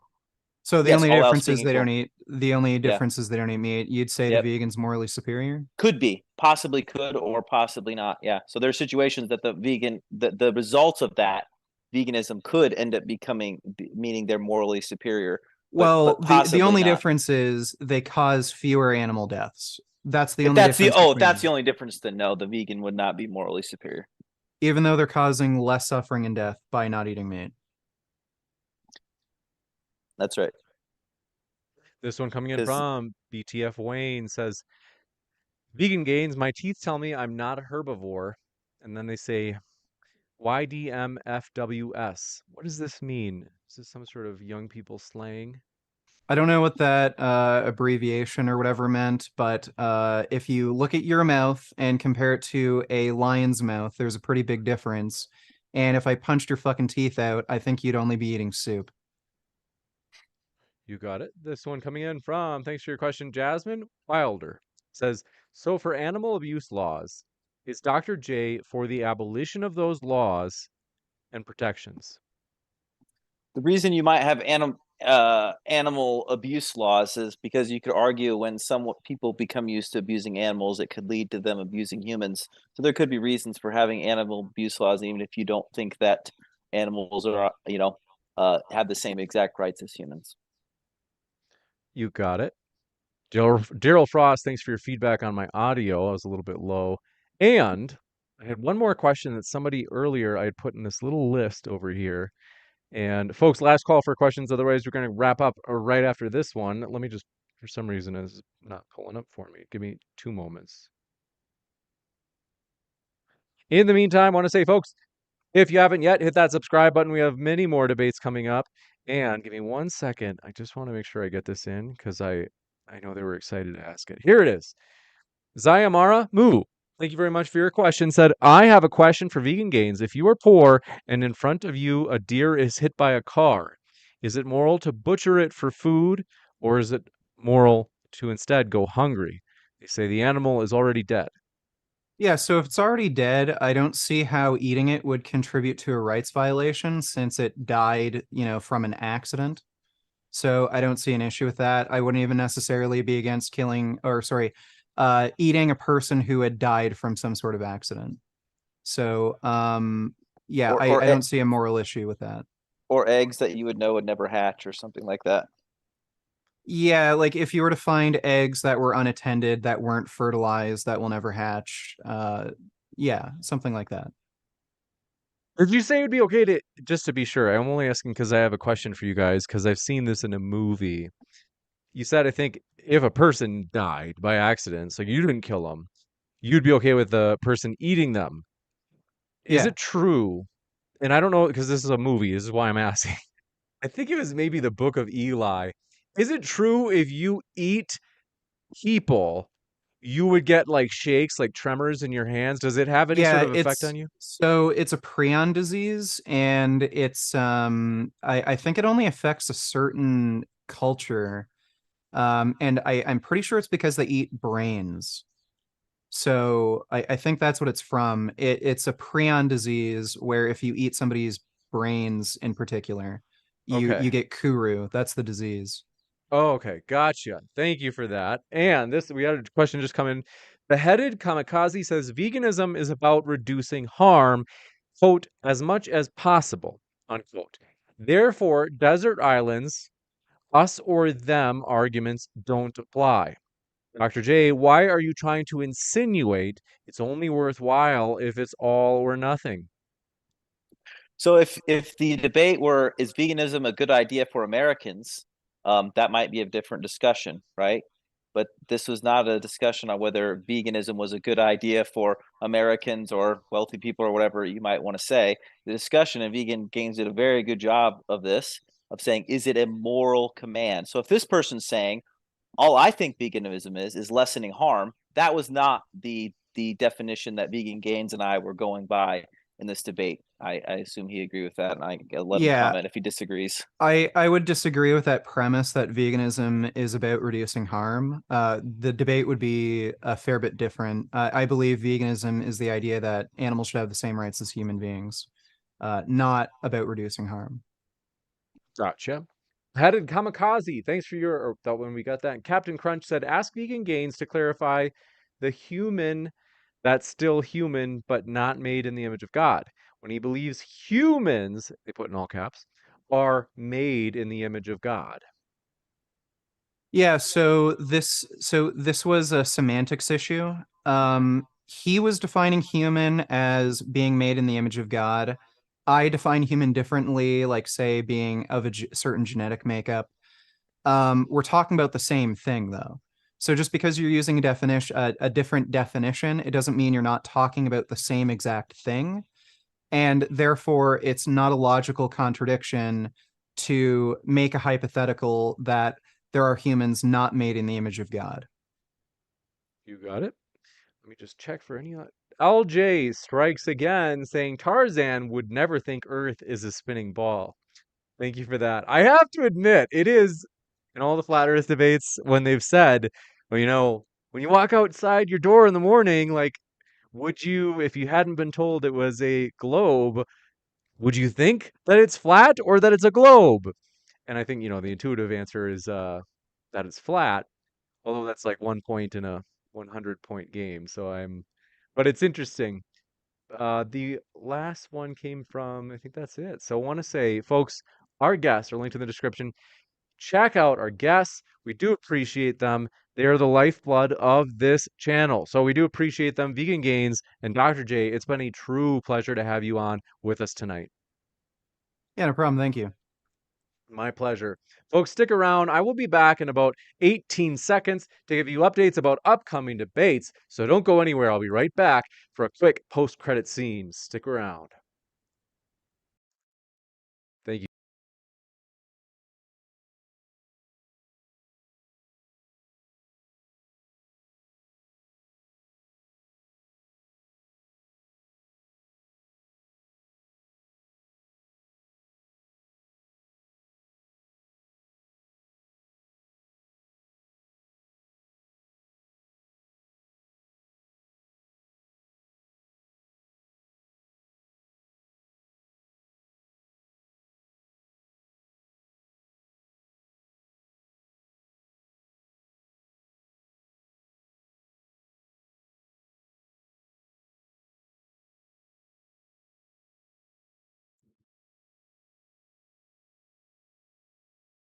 Amazing. My dear friends, I want to say thanks so much for coming by. I am excited. As you had seen on screen just a moment ago, Modern Day Debate is having our first in person, or I should say, not first ever. This is our fourth conference, which, by the way, it's like, holy moly, like time flies. I can't believe that this is our fourth conference. It is in Dallas. Let me know in chat where you are. I'm just going to quick adjust these little boxes here in the old OBS. And I want to say thank you guys for all of your support. We are excited about the future. There are big things coming here at Modern Day Debate. And I've got to tell you, it's been crazy that seriously, thank you guys for all of your support. Modern Day Debate has been blowing up lately. We've never had this kind of growth ever. In other words, in the last week, we've had like 4,000 subscribers, which is insane. We've never had that kind of growth. So I do want to say thank you guys for your support. It means more than you know. I also look up how many shares we have. So, for example, if you click the share button, and let's say you have a friend who enjoys these topics, and you're like, oh, I want to share this debate with them, you can click that share button below. And I've checked in the stats. I always get a kick out of the stats in the Creator Studio. 1,000 shares per week. So, thank you guys for sharing this channel. That helps us grow a lot as well. So, thank you. Thank the speakers. They're the lifeblood of the channel, as I mentioned. And this conference coming up. Let me know. I see in the chat Dario from Massachusetts. Thanks for coming by, Dario. The 40-year-old vegan from Toronto. Wow. I am in Fort Collins, Colorado. I'm going to put that in the old chat right now in Fort Collins. Anywhere near? Anybody near me? Fort Collins, Colorado. And, oh, Scotland, Chile ING. Thanks for coming by. Thanks for being with us. Appreciate you staying up late with us. I know it's late there. Belgium is where is the world going to? Is from Belgium. Thanks for tuning in. We appreciate that. I've got to tell you, I am excited about the future. Vancouver, BC, Canada from Projects. Thanks, Projects, for saying hi. Chairman Meow says from New Zealand. Wow. Thanks for being with us, Chairman Meow. My sister's keeper, thanks for being with us, is from Georgia. Anybody in Texas? There's got to be. Come on. I know that, I mean, there's, what is it, 250 people almost that are watching right now. I know that somebody has to be in Texas from the chat. If you are from Texas, I've got to let you know, DebateCon 4, it is linked in the description box. You can check out that link where it has all the details for this conference, but I'll give you the gist of it. It's going to be 5 debates per day. So Saturday, November 14th in Dallas, all the religion, atheism debates, and then Sunday, November 5th. So the 4th, November 4th, 2 weeks from now is the first day, and then the second day is Sunday, November 5th. So this is only 14 days away. That's how close the conference is. For real, folks, it's huge. Conrad says, I'm in Texas. Glad you're here, Conrad. Thanks for coming by. And BTF Wayne says, Minnesota. Wow. I lived in Minnesota for 8 years. I want to say this conference is going to be huge. You can see one of the debates shown on the bottom right of the screen. Has the left gone too far? These are two, I don't know, maybe leftists. I know Leo would be more leftist. Chud Logic, I don't know. Is he? Well, you guys can let me know. But they're going to be debating whether or not the left has gone too far. Chud's kind of like, I don't know. Is he like, is it fair to say he's in the middle, Chud Logic? But as you can see at the bottom right of the screen, tickets for the political day of the conference are linked below. So check out those tickets. And also, though, you might be thinking, oh, James, what else is there going on here? So, you mentioned there's, some other cool stuff. Well, let me show you some of this other cool stuff. I just noticed that I've got this little, that's weird. But let me show you on here, the little screen here. This has both days for the conference. So you can see here on the left side, DebateCon 4. That's our promo poster for the Religion Debates Day. By the way, thanks for your support. If you haven't yet, hit that like button. We do appreciate that. Seriously, it means more than you know. My sister's keeper says, James, do you have siblings? I do. I have older siblings. I'm the baby of the family. And as you can see on the left side of the screen, these are the debates for the Religion and Atheism Day. Matt Dillahunty versus Andrew Wilson of the Crucible on Christianity versus secular humanism, which provides a better foundation for ethics. You don't want to miss that. David Wood versus Aaron Ra on whether or not naturalism is true. You don't want to miss that either. That's going to be a big one. Those are two big name guys who have never crossed swords before. So that's going to be huge. Then below them, you can see Eric Hernandez, who's going to be debating Leo on whether or not there's a soul. That's going to be a great one. I'm excited about that. New topic, by the way. And Isa Beer, who you can see there on the second from the very bottom on the right-hand side of that poster on the left. Isa is going to be taking on David Wood on whether or not Muhammad was a prophet. Eesh, that's going to be controversial, believe me. That's the kind of stuff where I'm like, do we have to hire security? Then on the left, bottom left, I should say, Witsit Gets It is going to be debating Leo on whether or not. Actually, basically, it's on creationism versus atheism. New topic there. You don't want to miss that one. It's going to be huge. And then on the right side of the screen, these are our political debates on the political debates day. Destiny versus Sean Fitzgerald, actual justice warrior. This is the headline debate for the day. Trump or Biden, who is better for America's future? That's going to be awesome. Then you can see Leo versus Chud. We've already talked about that one. That was the one on screen. Has the left gone too far? Then Not So Erudite and PWF Alex versus Farah and Destiny on whether or not OnlyFans is the exploitation of lonely customers. Wow. That's going to be juicy. You don't want to miss that one. And then on the bottom right, you can see there, Cypher is going to be taking on Actual Justice Warrior on whether or not the left is soft on crime. You don't want to miss that either. It's going to be huge. We're excited about this conference. It's going to be huge for us. Thanks for all of your guys' support of our events. Yahooligan says, who let James out of his dungeon? He needs to finish assembling the chairs for DebateCon. It's only 14 days away. It is, and it's going to be amazing. I do want to say, folks, I am beyond excited about the future. We're continually improving things. I've got my little audio box over here, a little mixer, because we are constantly trying to figure out how to improve the audio. Last time, we had a tough one. Our software that we usually use for our mixer was not negotiable. It just wasn't working. So we switched to a new software. An audio expert told me, he said, yeah, this is going to be way more reliable. Believe me, your audio is going to be much better. So we are excited about that. We are always working on improving ourselves. Modern Day Debate has lots to improve, that's for sure. But that's only exciting to us because that means we have so much potential. Look at where we can go. It's going to be big, my friends. We appreciate all of your support. Thank you guys. We love you guys. Sideshow Nav in the chat says middle of nowhere, Georgia. What's up, James? Good to see you, Bob. And Sideshow Nav in chat is also, no joke, a huge reason. I'd say the reason. He was a necessary condition. His helping out with DebateCon 1, which was at the beginning of 2022. So we've been doing this for almost 2 years with these conferences. And Bob was there to help get us off the ground because it just never would have happened if it wasn't for Bob.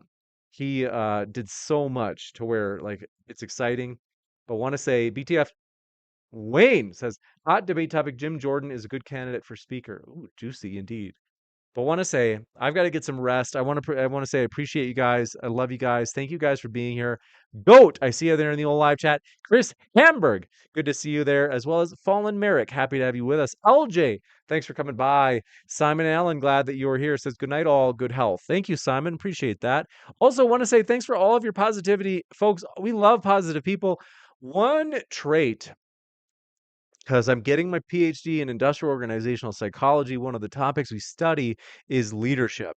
There are some traits that are culture specific in terms of desirability in a leader. So, for example, like more Western cultures, they tend to like more extroverted leaders. But if you're in an Eastern culture, that's not as important to be extroverted as a leader. That culture doesn't, they're not like, as in my opinion, I'd say here in the West, we go a little goo goo gaga over it.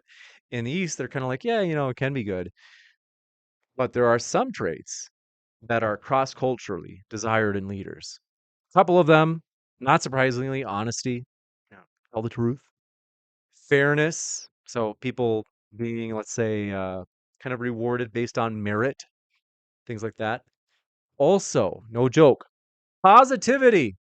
Seriously, positivity is, what it's like when you're by someone who's a downer and they always criticize, oh, this is bad. Ugh. Nobody wants to be around those people. You know it. I know it. Everybody knows it. So I've got to tell you, it's so important. We appreciate you guys being positive in the old chat and in the comments. Positive people make for good leaders.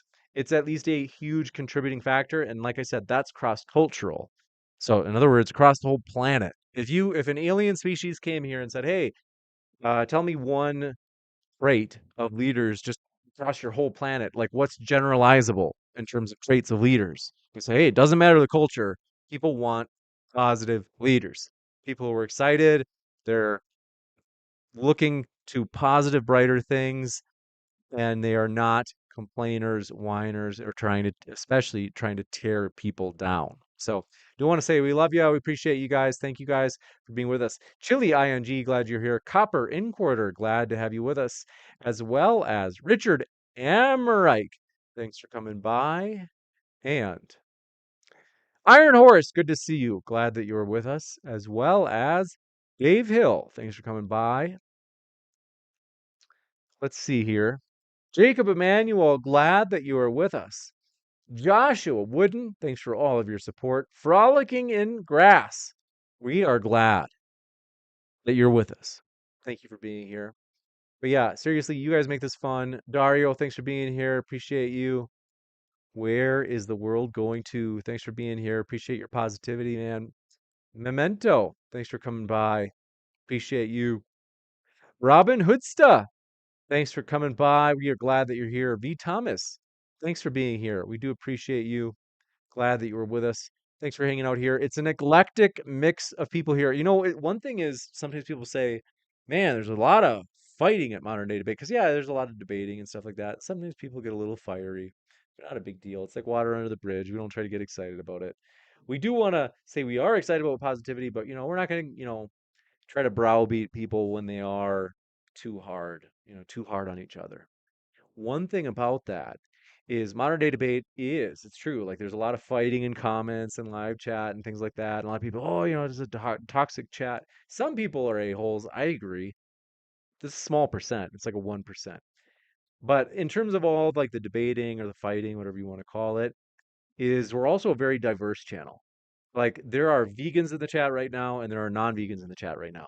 And on debates when we host religion, there are Christians, Muslims, atheists, you name it. Like there's everybody across the board. This isn't an atheist channel. It's not a Christian channel. It's not a Muslim channel. We've always had the goal of being a neutral channel in the sense that, I mean, you guys know like some of my personal beliefs, like you've asked, I'll share them. But I don't want to use modern day debate as a vehicle to unless I'm debating. Like if I'm in debate and there's someone moderating, like Ryan or Justin or Converse, or then okay, sure, then I'll try to, make my case for something. But otherwise, like if it's just me and like a post-credit scene, I don't want to, push my views where there's not somebody to give me pushback, right? And likewise, I don't want to do like these, and I'm not trying to criticize essay type videos. That's what most YouTubers do is they have, it's like a one like I don't know, to some extent a one-sided video. And I'm not slamming that. I think that's good for YouTube. You have all sorts of different takes and stuff, and you can go wherever you want, and you get a deeper, more comprehensive case for that. Because in a debate, you've got limited time. You got to bring your very best arguments, and you've got to make them concise. You got to squeeze them into a little 20-minute opening statement. But I've got to say, one of the reasons we have a lot of fighting here, I think, is because it's an eclectic channel.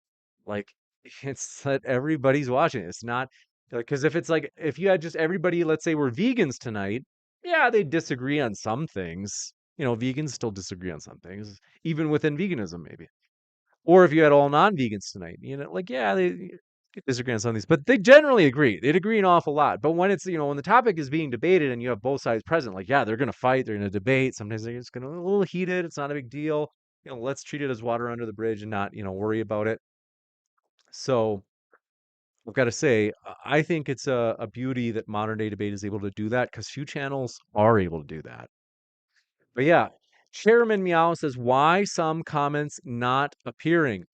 Good question, my friend. It's one reason, and I guess this is what I would guess it is. There are certain words that YouTube, uh, they even if you put it in your chat or comment, they won't show. YouTube does it. It's just the algorithm that like there's a computer that sees like your comment, and if it has certain controversial words, they just won't let you put it. So that might be it. And sometimes remember there are some words that were kind of like, wait, what? How is that controversial? But YouTube, that's just the way they are. So that really is for real. That's probably why if you had a comment that didn't show, that's probably why. Because we try to be pretty like easygoing here about like uh, you know, people, say what they want. We don't like ban swear words or anything. Let's see. Beheaded Kamikaze says, James, would you debate one of the other hosts? I don't think it'd make for a very good show. Only because, don't get me wrong, I'm sure they're good debaters. I'm okay. I feel like, I guess statistically, I should guess that I'm like an average debater. You can see some of my old debates. They're on the channel if you go back far enough. But I just don't think it'd be very exciting. Where one thing that occurred to me today, I had an epiphany. We have to get back to what made modern day debate big. You're like, what's that, James? Like, well, what's the goal? What's the strategy right now? Because we are always kind of like thinking about what's our strategy for how we're going to grow modern day debate and expand. I think we've become too focused. And don't get me wrong, we're thankful for when people subscribe. But the biggest thing that I'm like, you know what? I get it that we want to grow in that way. We want to have more people hear about us and more people subscribe and like kind of grow modern day debate outward. But the biggest thing that we have to refocus on, this is like an epiphany for me today, is we've got to give value, like good debates that people are excited about. And that's something that I got to be honest with you guys. Like tonight was really good. I want to be clear about that. It was really good. It was very deep and it was articulate and it covered different arguments and it was interesting. It was like, oh, okay, I haven't heard that before. We have to do more of that. I think we've gotten a little complacent and we've got to fix it. I think the modern day debate has seen, we've seen like, whoa, we've got over 100,000 subscribers now. And now it's like, oh my gosh, like a week ago we hit 125 and now we just hit like 130,000. It's crazy. But the thing is, subscribers in a real way can be a vanity metric. I've seen YouTube channels, it's not uncommon. I've seen them with like 1 million subscribers, sometimes even close to 2 million, and they get the same amount of views as modern day debate. And the reason is they just haven't done a good job of, I think, a big part of there's different reasons, I think. Like one is cultivating a community, which we could do better at that too. But another thing is to keep, to not be complacent and start putting out quantity of content and to instead focus on quality of content. Like it's got to improve as you go. That will keep your subscribers engaged and that'll keep non-subscribers engaged too. So that's something that we do have to work on. I think we've gotten complacent. Modern day debate, we're going to get back to it. Now, like I said, not all of our debates are bad. I'm not saying that. I'm just saying that like tonight was great. I was very happy with it. But I am saying that it's true that some where I'm kind of like, we gotta lift our standard up. We've got to get back to where we used to be hungry. It's like Rocky in Rocky through what was it? It was in Rocky 4, where he's kind of like fighting this complacency and he didn't want to be a fancy boy. And he wanted to say, hey, I'm gonna go work and train in the barn. That's what modern day debate has to do right now. And that's going to kind of keep us moving forward like a locomotive. So I want to say thank you guys for your support. We're always working on improving. We appreciate all your feedback. I love you guys. Thanks for being here. Thanks, my sister's keeper, James. You really have leadership character. Seriously, that means more than you know. I really do appreciate that. Thank you. For real. We're excited about the future. We're going to figure it out. We're going to make our way. And we are always going to strive to provide a neutral platform so that everybody can make their case on a level playing field. That's what we're doing here at Modern Day Debate. And we are excited to have you be a part of it. Thanks, everybody. We'll see you at the next one. And like I said, check out those links in the description box for DebateCon 4 coming up in 2 weeks in Dallas, Texas. You don't want to miss it.